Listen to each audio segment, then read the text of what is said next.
Hello friends, जय हिंद। आज हम वीडियो में परिसंरचना तंत्र के बारे में पढ़ेंगे। अगर आपको ये वीडियो पसंद आती है तो वीडियो को लाइक करिएगा, अपने दोस्तों तक शेयर करिएगा। अगर चैनल पर नए हैं तो चैनल को सब्सक्राइब करिएगा और कमेंट बताइएगा कि आपको ये वीडियो कैसा लगा। हमने उन सभी प्रश्नों को यहाँ पे एग्जिस्ट करने का प्रयास किया है जो आगामी एग्जाम में आने के चांसेस ज़्यादा हो। तो आप लोग वीडियो को कंटिन्यू इन तक देखिएगा, तभी आप लोग को इसका फ़ायदा मिल सकता है। अगर आपको वीडियो एक बार पसंद अगर अच्छा समझ नहीं आ पा रही है तो 2 बार 3 बार रिवीजन करेंगे तो आपका कोई भी कन्फ्यूजन नहीं रह जाएगा। तो पहले प्रश्न की तरफ चलते हैं। पहला प्रश्न है, पौधे में जड़ द्वारा भूमि जो अवशोषित जल और खनिज पदार्थों की पत्तियों तक पहुंचाने की क्रिया क्या कहलाती है। यानी कि पौधों में जो जड़ होता है उसके माध्यम से जो हमारी पौधे जड़ के माध्यम से जल और खनिज तत्व जो अवशोषित करती है अपनी तरफ, तो पत्ती तक किसके माध्यम से पहुंचती है, यानी कि उस पहुंचने की जो क्रिया होती है उसको हम क्या कहेंगे, तो परिसंचरण कहते हैं। परिसंचरण के माध्यम से क्या है, खनिज और जल जो होता है पत्तियों के सभी भागों में पहुंचती है। दूसरा प्रश्न है, किसी गैस तरल या ठोस के अणु या आयन द्वारा अपने अधिक सांद्रता वाले स्थान से कम सांद्रता वाले स्थान की ओर गति को क्या कहते हैं, तो विसरण कहते हैं। यानी जब गैस, तेल, तरल और जो ठोस है, तीन जो अणु होते हैं, ये क्या है, अब जब अपने आयन द्वारा अधिक सांद्रता से कम सांद्रता वाले स्थान पर जब जाते हैं तो इस गति को हम क्या कहेंगे, विसरण कहेंगे। विसरण के माध्यम से यहाँ से वहाँ और चले जाते हैं। पराशर के कौन से 2 प्रकार है, अंतः अथाह बहिः पराशर। 2 प्रकार के होते हैं, एक आंतरिक पराशर होता है, एक बाह्य पराशर होता है।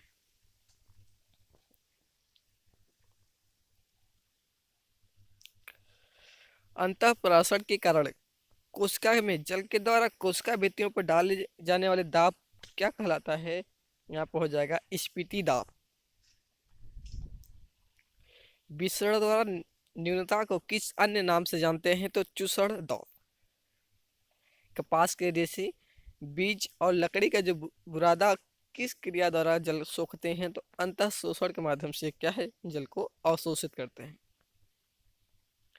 पौधे की जड़ों के सिरों पर किन कोशिकाओं का बना 1 mm लंबा वृद्धि बिंदु होता है, तो मेरिस्टेम। प्रोटोजाइलम वेसल्स के ठीक सामने की पतली भित्ति वाली एंडोडर्मिस कोशिकाएं क्या कहलाती है, मार्ग कोशिकाएं।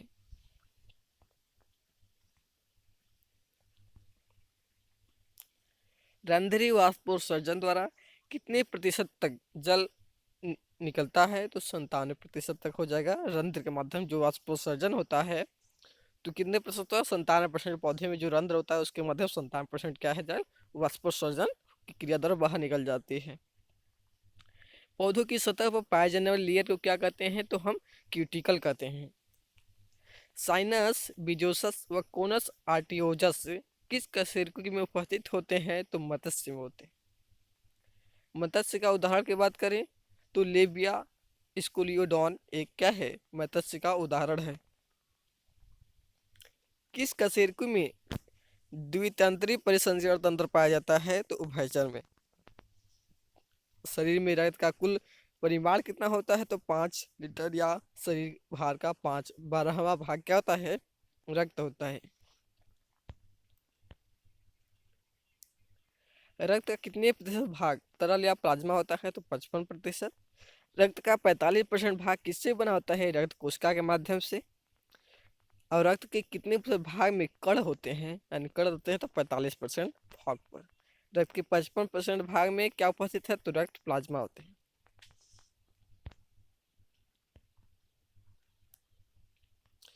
रक्त प्लाज्मा में पानी की मात्रा कितनी होती है, तो 90% होती है।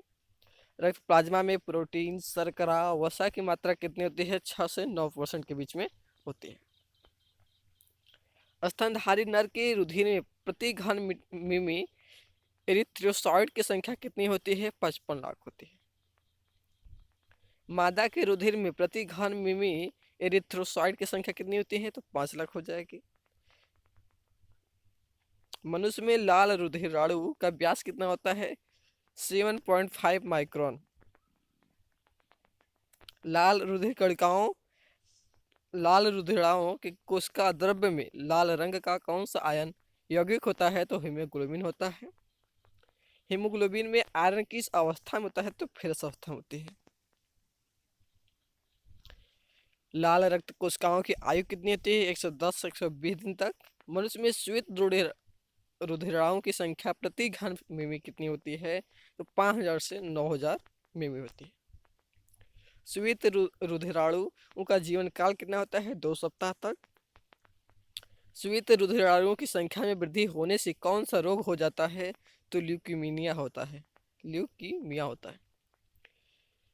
ग्रेन्युलोसाइट्स तथा अग्रेन्युलोसाइट कितने प्रकार के होते हैं? श्वेत रुधिराणु एसिडोफिल्ड और यूसिनाफिल्स, बेसोफिल्स तथा हेट्रोफिल्स, न्यूट्रोफिल किसके प्रकार हैं? तो ग्रेन्युलोइड्स के भी प्रकार हैं।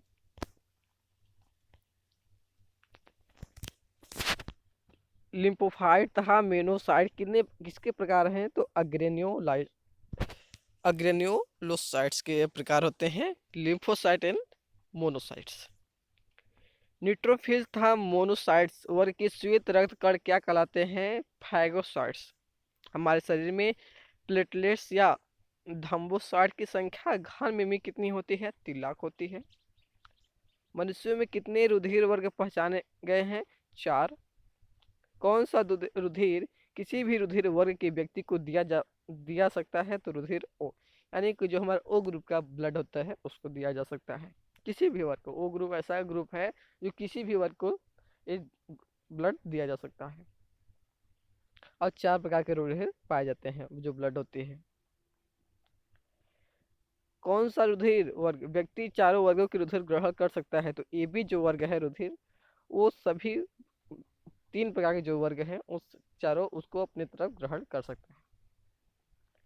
यानी कि जो ओ ग्रुप ब्लड ग्रुप होगा वो सबको दे सकता है, और ए बी क्या है? सबका ले सकता है। सन 1940 में रिसस बंदर के रुधिर में किस वैज्ञानिकों ने एंटीजन की खोज की थी? तो लैंडस्टीनर विनर ने खोज किया था। हृदय में से रुधिर को शरीर के विभिन्न अंगों तक पहुंचाने का कार्य धमनी के माध्यम से होती है। रुधिर को एकत्रित कर हृदय की ओर ले जाने का कार्य शिराएं करती है। हृदय के वजन की बात करें तो हृदय का वजन 300 ग्राम की होती है। किस दोहरी झिल्ली से बनी थैली में हृदय बंद रहता है? तो पेरिकार्डियम में होती है। एक झिल्ली का नाम है पेरिकार्डियम। दोनों झिल्लियों के बीच की संकरी गुहा में कौन सा द्रव्य भरा रहता है? द्रव होता है तो पेरिकार्डियल ही होता है। साइनस, वाइनोसम तथा ट्रकस आर्टीरियोसस सहित हृदय कितने भागों का बना होता है? तो 5 भागों का होता है। हृदय कितने आलिंद से होता है? हृदय में 2 आलिंद होते हैं। हृदय के अगले चौड़े भाग किससे बने होते हैं? 2 आलिंद से होते हैं। दोनों आलिंद किस दरार के द्वारा विभिन्न होते हैं? तो इंटर ऑरिकुलर दरार से वो अलग होते हैं। हृदय के पीछे की ओर वाला भाग क्या कहलाता है? निलय कहलाती है। हृदय में वेंट्रिकल के अगले भाग से उदर तल से क्या निकलती है? ट्रकस आर्टीरियोसस। ट्रकस आर्टियोसस आगे चलकर किन 2 भागों में बढ़ जाते हैं? तो एओर्टिक आर्च में। प्रत्येक आर्च किन 3 भागों में बढ़ जाते हैं? तो कैरोटिक, सिस्टेमिक और पल्मोक्यूटेनस। हृदय के पृष्ठ तल पर एक त्रिकोणाकार रचना क्या कहलाती है? Sinus venosus. 3 महाशिराएं अपना रक्त लाकर किस में डालती हैं? साइनस विनोसस में। निलय और आलिंद किसके द्वारा आपस में संबंध रहते हैं? संबंधित तो छिद्र में। छिद्र पर लगे कपाट क्या कहलाते हैं? आरिकोलो वेंटिकुलर। प्रत्येक हृदय स्पंद के फलस्वरूप हृदय में होने वाले विभिन्न घटनाएं क्या कहलाती है? तो कार्डियक चक्र कहलाती है।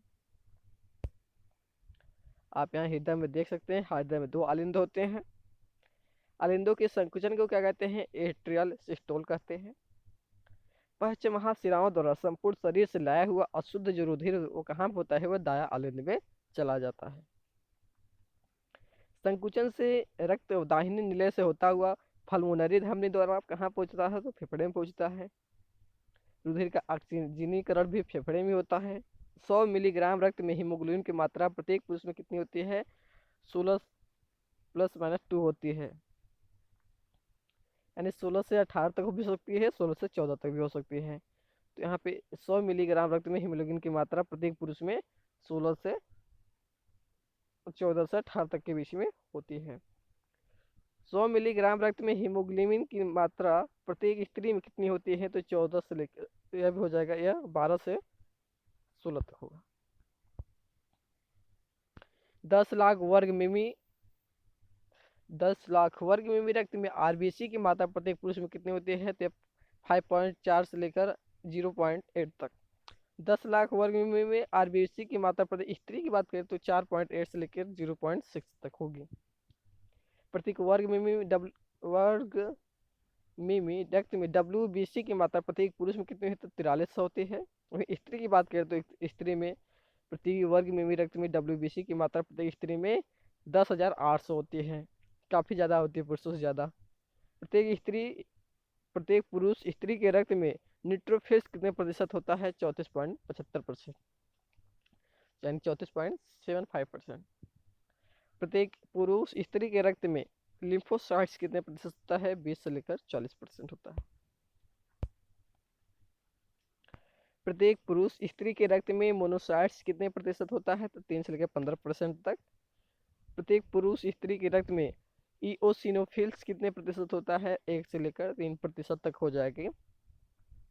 प्रत्येक पुरुष स्त्री के रक्त में बेसोल फिल्म इरोथ्रोसाइट कितने प्रतिशत होता है? 0.10 से लेकर 1% के बीच में होती है। प्रत्येक पुरुष में रक्त की प्रति मिमी फॉल तलछट दर ESR कितनी होती है? 0 से लेकर 9। अब स्त्री की बात करें तो स्त्री में 3.3 से लेकर 20 तक होती है। प्रत्येक पुरुष स्त्री में प्रति मिनट रक्त का स्कंदन समय कितना होता है? 3 से लेकर 6 तक होती है। प्रत्येक पुरुष स्त्री में प्रति मिनट हृदय दर रुधिर दाब कितना होता है? 72। वो तो एक मिनट में 72 बार धड़कती है।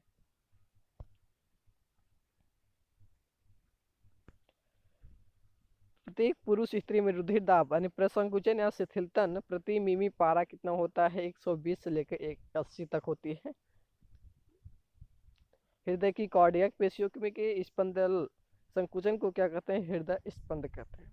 आलिंद निलय नोड से विकसित तंतुओं का बंडल क्या कहलाता है? हिस का बंडल या परिकिच तंतु कहलाती है। हृदय का गति निर्धारक क्या होता है? जिसे कैसे कहते हैं हम? सिरा आलिम्ब को हम पेसमेकर या हृदय का गति निर्धारक करते हैं। हृदय चक्र के समय हृदय के कपाटों की लयबद्ध रूप से बंद होने व खुलने से उत्पन्न ध्वनि क्या कहलाते हैं? हृदय ध्वनि कहलाते हैं। बच्चों में नाड़ी की धड़कन गति कैसी होती है? अधिक होती है। परिश्रम करने पर नाड़ी दर पर क्या बढ़ती है? परिश्रम करने पर नाड़ी क्या है? बढ़ जाती है। शैशव काल में नाड़ी दर प्रति मिनट कितनी होती है? 150 होती है। वयस्कों में नाड़ी दर प्रति कितनी होती है? 72 होती है। प्रत्येक 1 डिग्री ताप से नाड़ी के कितने स्पंदन बढ़ते हैं? 10 हो जाएगा। निलय प्रसंकुचन के समय जब बाह्य निलय रक्त को एओर्टा में बलपूर्वक प्रवाहित करता है तो रक्त दाब कैसा होता है? सर्वाधिक होता है। सर्वाधिक रक्त दाब क्या कहलाता है? सिस्टोलिक दाब कहलाती है। सब जो सर्वाधिक दाब होती है। अनुशीलन या डायस्टन के समय घटे निम्नतम दाब रक्त को क्या कहते हैं? डायस्टोलिक दाब कहते हैं। लसिका कोशिकाओं, लसिका वाहिनियाओं, लसिका गांठों व लसिका अंगों से क्या बना होता है? तो लसिका तंत्र बनी होती है। आंत्र के बिलाई में उपस्थित अंतिम शाखाओं को क्या कहते हैं? आछिर वाहिनियाओं। लसिका की अत्यधिक समाहित ग्रंथि क्या कहलाती है? प्लीहा कहलाती है। कौन सा तंत्र शरीर में कैंसर के फैलाने का महत्वपूर्ण कार्य करता है? तो लसिका तंत्र के माध्यम से होती है। कार्यों के अनुरूप रक्त प्रणालियों को कितने वर्गों में बांटा गया है? तो 5 प्रकार के होते हैं रक्त के आधार पर। कौन सी कोशिकाएं जो है मिलकर अंतःशिराएं बनाती है? तब फुफ्फुस हो जाएगी। कौन सी धमनियां मस्तिष्क में प्रवेश करके उसके विभिन्न भागों को रक्त पहुंचाते हैं? तो आंतर कैरोटिड या ग्रीवा। किस परिस्थिति में मस्तिष्क व गुर्दे की धमनी फटने की आशंका रहती है? उच्च रक्तदाब। धमनियों में लिपिड के विक्षेपण के कारण धमनी पूर्ण रूपेण अवरोधित होने पर क्या परिणाम होता है? हृदयाघात होती है। इथ्रियोमेट्स या इथ्रियोकोटिन ब्लॉक किसे कहते हैं? लिपिड निक्षेपण को। धमनियों में कोलेस्ट्रॉल के साथ साथ कैल्शियम का निक्षेपण किस रोग का वाहक होता है? धमनी कास्टिन्य होता है। धमनी कानिष्ट का क्या परिणाम होता है? तो हृदयाघात यानी मृत्यु हो जाती है अगर धमनी में कानिष्ट हो जाती है तो फ्रेंड्स आज का वीडियो हम यही समाप्त करते हैं। आई होप आपको वीडियो अच्छी लगी होगी। अगर आपको वीडियो अच्छी लगी तो लाइक करिएगा, अपने दोस्तों तक शेयर करिएगा। अगर चैनल पर नए हैं तो चैनल को सब्सक्राइब करिएगा। कमेंट बताइए कि आपको वीडियो कैसा लगा। अगर आप लोग वीडियो को एक दो बार रिवीजन करेंगे तो आपका कोई भी कन्फ्यूजन नहीं रह पाएगा, अपना एग्ज़ाम अच्छा से क्रैक कर पाएंगे। तो वीडियो को कंटिन्यू देखते रहिए, अपने दोस्तों तक शेयर करते रहिए। इसी प्रकार अपना सपोर्ट बनाए रहिए। Thank you.